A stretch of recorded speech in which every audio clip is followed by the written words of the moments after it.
Softball splits games in a Florida tournament, while men's baseball records their first wins of the season in South Carolina. Hello, I'm Anna Gomez. And I'm Steven Silvestro. Everything gets canceled for the snow this week, but the rowing team will be on the Schuylkill River this Saturday. Toughest team? I think so. You're watching the home for LaSalle Athletics, SportsLine.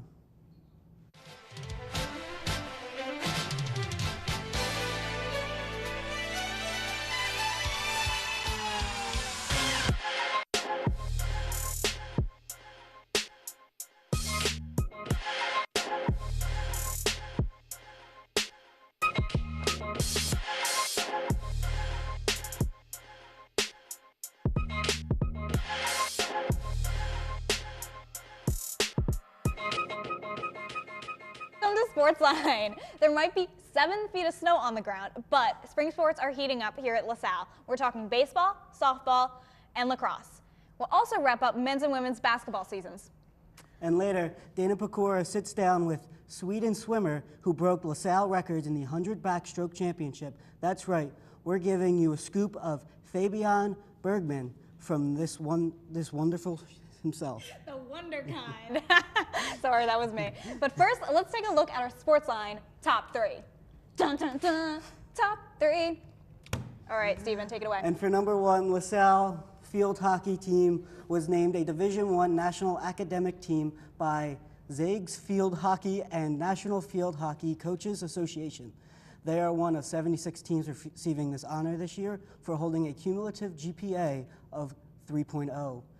In the fall semester, with the freshmen Amanda Kaplan and Taylor Kaufman being recognized as Division I National Scholars of Distinction, holding at least a GPA of 3.9 throughout the season. 8 other explorers were named National Academic Squad, including senior Abby Lawrence for the 4th time. And number 2, men's basketball won their final home game of the season against Fordham 66-54, which is great. Yeah, cool for them.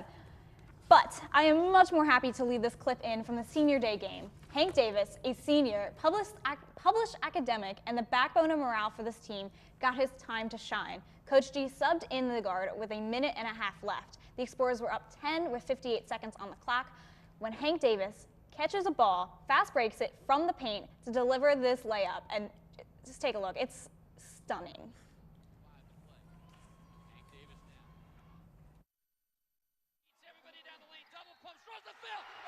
The bucket! Hank Davis! What a way to Hope from Price. I mean, Hank Davis, a LaSallian hero. Welcome to the Hank Davis Arena at LaSalle University. He is in the SportsLine Hall of Fame for that one. He's the real MVP. But for number 3, women's basketball ended their season with a loss against St. Joe in the quarterfinal round of the A-10 tournament.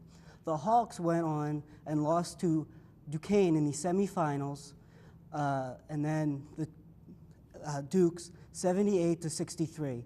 Dayton would win the A-10 championship, beating Duquesne 70-56, despite coming up short.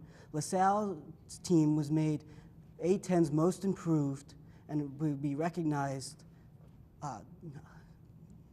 in the coming years. Yeah, that was a massive season for the women's team, don't you think?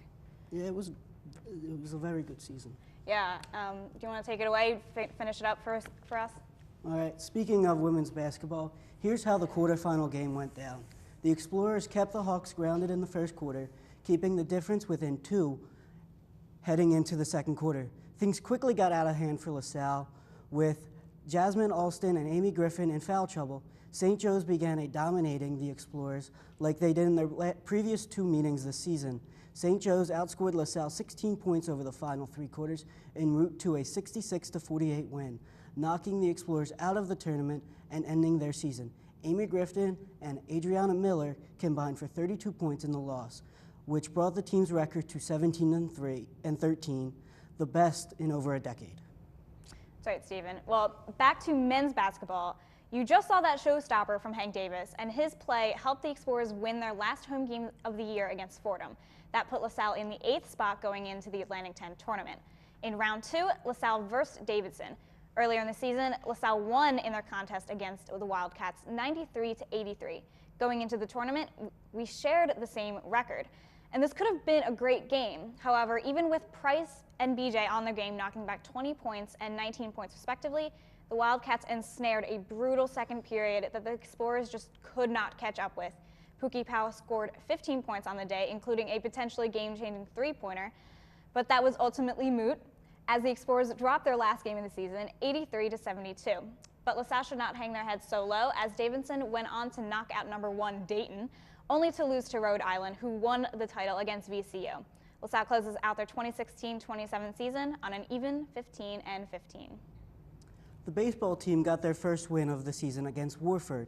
The team accumulated 14 hits, and each batter came up with at least 1 hit. Austin Constantini had a big game, going 5 for 5, leading LaSalle to a 7-6 win. The second game was a struggle for LaSalle. They only had 2 hits and scored 1 run on a sac fly from Kevin McGrown in the 9th inning. LaSalle lost 1-6. The Blue and Gold then took on USC for a 3-game set.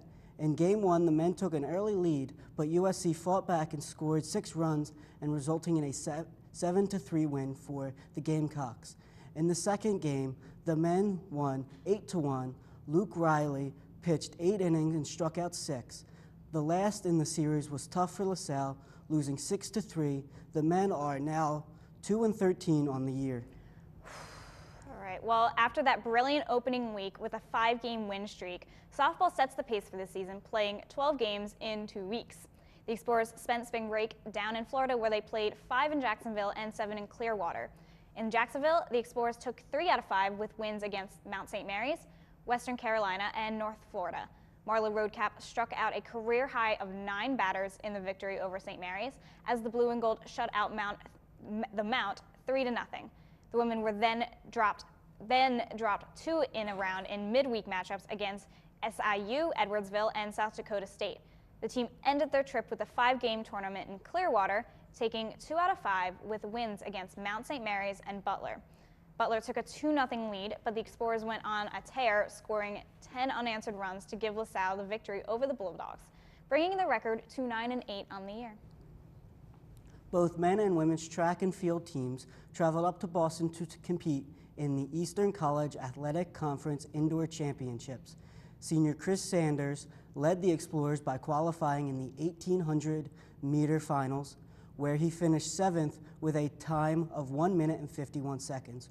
Also for the men, junior Justin Greer finished 15th in the 200-meter with a time of just under 22 seconds, and in the 1-mile event, Stephen Lewandowski finished just 2 seconds ahead of senior Bradley Heuer for the 14th place.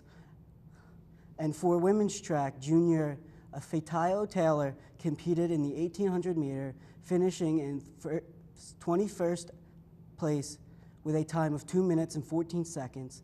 Then senior Monte Gist placed 23rd in the 60-meter hurdles with a time of 8.9 seconds. Well, I am thrilled to announce that Jacob W. Smolinski's Emmy Award-winning potential CISO adapted series and all-around favorite segment here on LaSalle TV, Picks of the Week, predicted a win for the women's lacrosse versus Stetson on March 6th. Courtney Wolford came out blazing saddles with a hat trick, scoring 3 goals in less than 2 minutes of play. That's right, we checked the box score. She scored 3 goals in less than 2 minutes. As for the rest of the game, it was a real shootout against the Hatters. Tony Massetti and Allie Ilgenfritz nailed down 5 goals apiece. Stetson kept it close, but ultimately, the Explorers beat the Hatters 20-18. Well, you couldn't win them all, and after a high-intense game like Stetson, they couldn't get a win against Campbell University down in Florida on March 10th. Ilgenfritz and Massetti went tit for tat, scoring 4 goals each, while senior Anna Gordon notched her first hat trick. However, Campbell's offense never stopped, forcing 30 shots on goalie Lynn Frankel, who managed to make 9 saves. The Explorers took the loss 14-13 to bring their record to 2-3. Wow, that's all right. We're getting there. It's a long season. Yeah, we have a lot to go. That's all the sports action that happened over spring breaks. There were highs and there were lows, and then seasons ended. But When we come back, we will be focusing on next season as Dana Pecora talks to LaSalle's record-breaking junior, Fabian Bergman, of men's swimming. Stay tuned.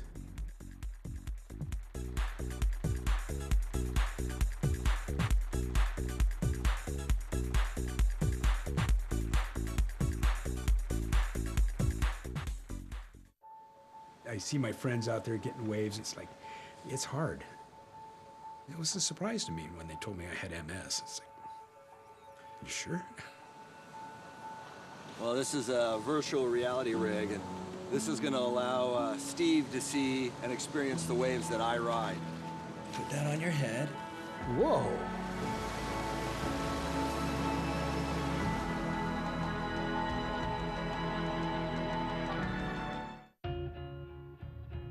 I would do anything for my friends. They're like family to me.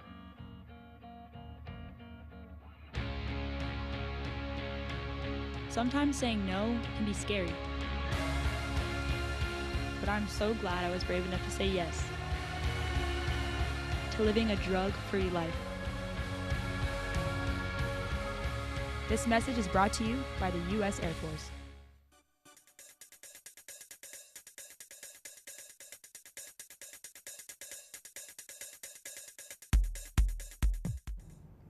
And welcome back. Now, SportsLine viewers, we have to talk. We know that the men's swimming and diving team broke records left and right at the Atlantic 10 Championships earlier in March. So, we believe it's important to get the perspective from one of the athletes themselves. On day 3 of the championships in Geneva, Ohio, Fabian Bergman broke the school record in the 100 backstroke. He also holds the record in the 200 backstroke that he himself broke back in 2014. And he was on the school record-breaking team in the 400 free at the championships. Bergman is a star swimmer and a team player. So with all that in mind, Dana Pecora sat down with Bergman to talk. Take a look. Hi everyone, and welcome to another edition of On the Sideline. I'm your host, Dana Pecora, and today we have Fabian Bergman from the LaSalle men's swimming team. Hi, thank you for joining us. Thank you for having me. And first of all, congratulations on an awesome season this year. You personally did really well.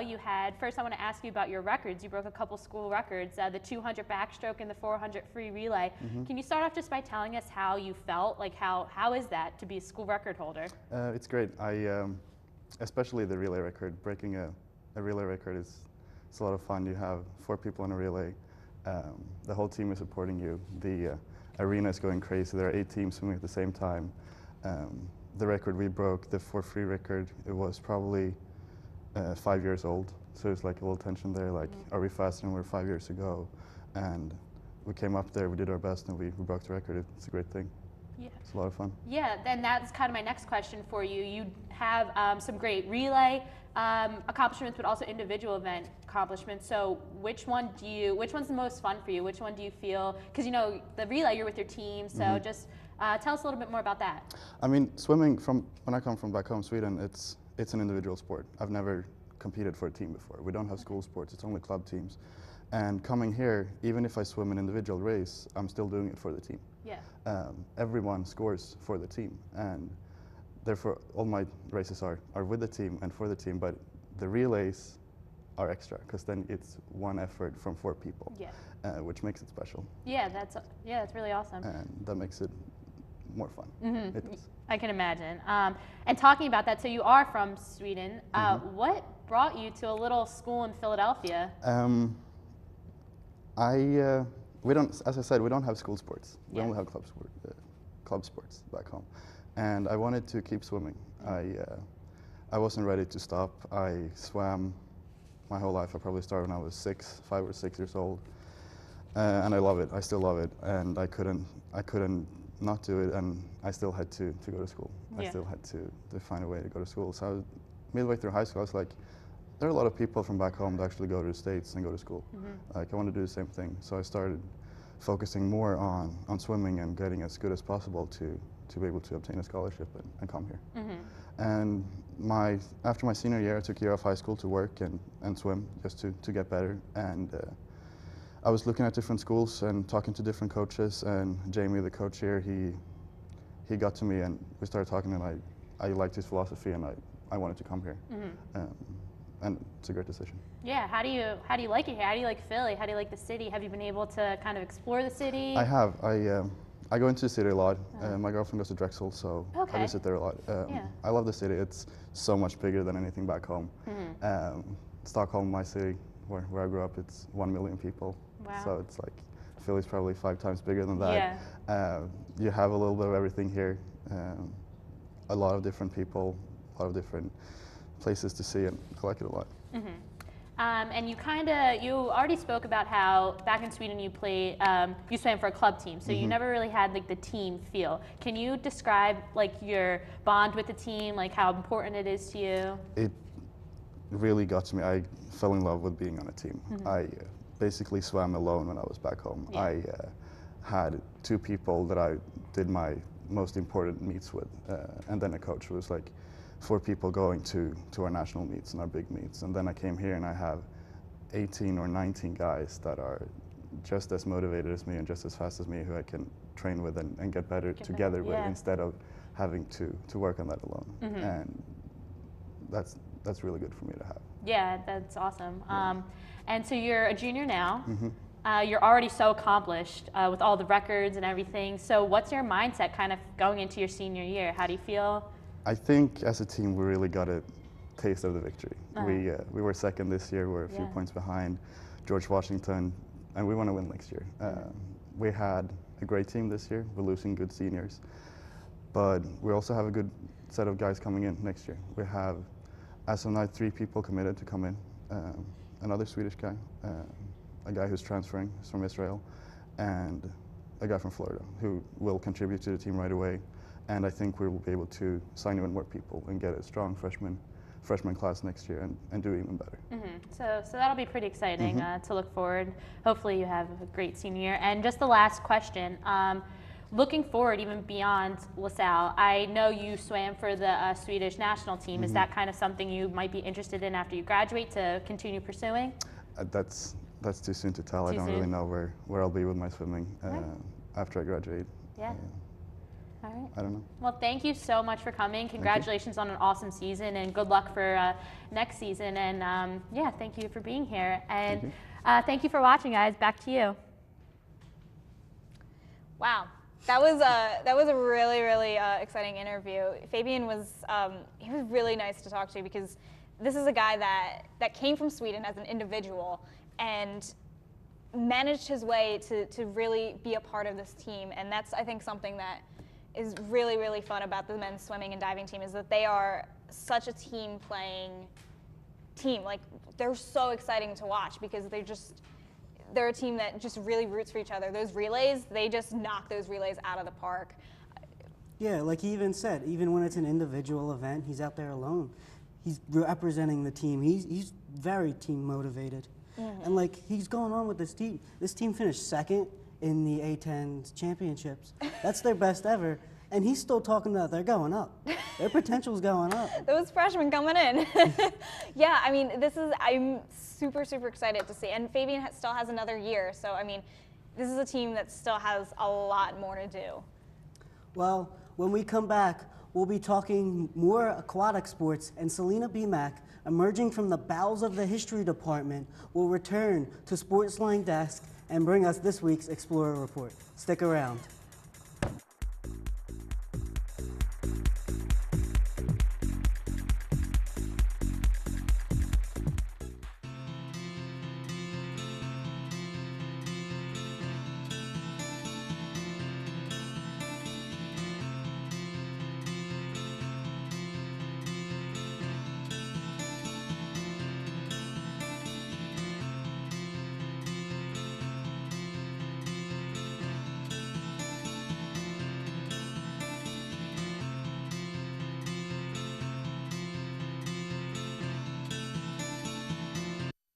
Three, two, one, action. You may think a guy would be producing this, but I can too. Anyone can find a cure. Women are being downgraded for their physical ability, but you can be just as strong.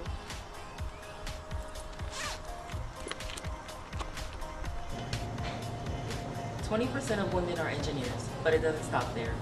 I'm a tech girl. I'm a tech girl. I am a tech girl. I am a tech girl.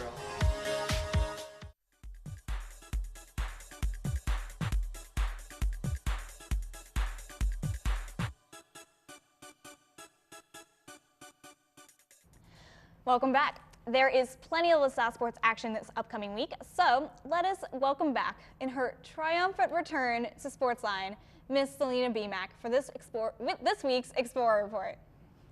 Thanks, Hi, Anna. Selena. For this week's Explorer Report, the lacrosse team returns to McCarthy Stadium on Sunday, March 19th to take on the Iona Gales. This is the first time since 2012 that LaSalle and Iona have faced off. The Blue and Gold currently have a 2-3 overall record and are on a 1-game losing streak. LaSalle has a 1-2 record at home so far this season, so they're looking to take down Iona for another home win. A key player for the Explorers in this game is senior Allie Ilgenfritz. Ilgenfritz scored 4 goals in lacrosse team's loss to Campbell last week. The senior leads the team in goals with 18 so far this season. She also has a team-high 5 assists. One key to the game for the Blue and Gold is to turn the ball over less. The team turned the ball over 14 times in their loss to Campbell, so turning the ball over less is crucial if they want to defeat Iona. The Gales are currently sitting at a 3-5 overall record. They most recently suffered a 5-16 loss to Brown. Both the Explorers and the Gales are on a 1-game losing streak and are looking for a much-needed win. Hopefully, Ilgenfritz can lead the Explorers to their 2nd home victory and their 3rd win of the season. Yeah, I mean, this is pretty early on in the season, and I'm excited to see how they fare against Iona. You mentioned Ilgenfritz. Who do you think that there's another player or a couple other players that can really step up to the plate for this team so they can keep going in the season? Yeah, besides Ilgenfritz, Tony Massetti is also having a great season. Okay. Like, she's coming back off that injury, and she's like from last year, and so far she has 14 goals and 2 assists this season, and last week against Campbell she scored 4 goals as well. So I think Massetti is like a real power player. Yeah, and she came off of an injury last season, so this is her first time back. She's a senior, and she is aggressive. If you watch her on the field, I mean, I'm really excited. I really hope that Massetti can live up to the expectations I think that we here at SportsLine have set up for her at least. You also mentioned Ilgenfritz, and then I mean, we have a couple of different strong players that are just coming up. This was a young team last year. Yeah, Frankel there had 9 saves I think last week against Campbell, so hopefully she can bring it home and like give LaSalle a good win this week. They do play tomorrow though. They play Central Connecticut, so let's see how they play tomorrow.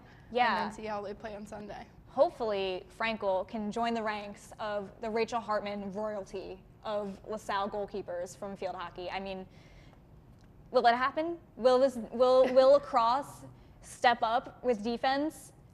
We don't know. We don't know. But thank you, Selena. Before we wrap things up, Jake is currently out working with CISO in his TV adaptation pilot, #JTime. I guess, maybe, I don't know. But he asked us if we would do picks of the week. What do you Well, think? I guess we gotta do it. Roll the intro.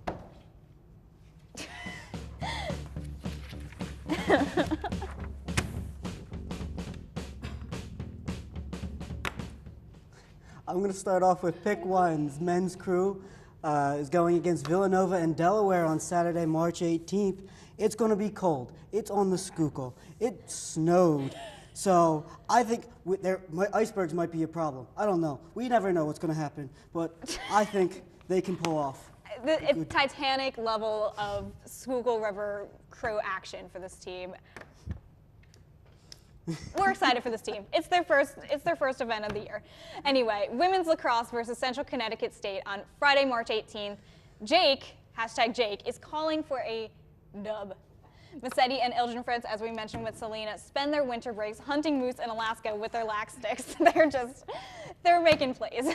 And Central Connecticut State is a sleeper team for sure, sitting with a 1-5 record. They're fruitless on the road. But we do have to look out for senior midfielder Marissa Soto, who is the scoring leader for the Blue Devils. Our defense, Jake says we're going to be able to contain them. I'm excited because we just talked about Frankel. We're optimistic. We were foreshadowing this, Selena. I mean, I'm optimistic about this defense team. Central Connecticut is. They're only 1-5. They're 1-5. I mean, I think we might not have a winningest record yet. We're gonna do it. What do you think, Steven? I think they have a shot in this one because even though last week they had a strong performance against Stanton, and then they lost to Campbell. Even with the Campbell game, they had a strong performance. They just had a bad 5-minute stretch. Yeah, exactly. They're a very good team, and I would expect a win in this one too. And I think the Stanton and Campbell losses, they were both really close. So I think LaSalle's only one game under 500. I think they can pull off a win. Okay. Yeah, as Jake says, we're gonna win. Anyway, women's water polo versus Virginia Military Institute on Saturday, March 18th is pick number 3. And to be honest, Jake, stream of consciousness, is scared for this fresh-faced women's water polo team. I hear the women of VMI have legs like telephone poles and arms like high-tension wires. With one kick in the water, your chest can collapse on impact with the ripples from this team. Jake says he hopes we can get 1 goal. I think we can get 2, probably more. You know what? Jake is being negative about this team. I'm gonna double that. I say we're gonna get 4. No. I think we can get 4. I think we're gonna compete against this team. Selena, do you have any opinions here? I mean, I know the women's water polo team is a new team, first season, inaugural season. They're excited, so I think they're really gonna try. I think they can get 4 goals. Yeah. Yeah, 4 goals. 4 goals is a reasonable goal. Water polo tends to score high. I don't know. Puns you know over what? here. It is all in the experience because this is a team. They've played, I think, 5 games total, for the entire program. Women's water polo is a brand new team. So, you know what? I am optimistic. I say we're going to win. You can quote me on that. And that just about wraps it up for us this week. If you can't make it out to see the Explorer Report matchup, be sure to tune in next week for our coverage. And keep up with this weekend's other sporting events by visiting goexplorers.com or check out this week's edition of The Collegian. Also, check us out on Facebook at facebook.com/LaSalleTV. We welcome you to send us your thoughts and suggestions there. For Dana, Selena, and our SportsLine team, I'm Anna Gomez. And I'm Steven Silvestro.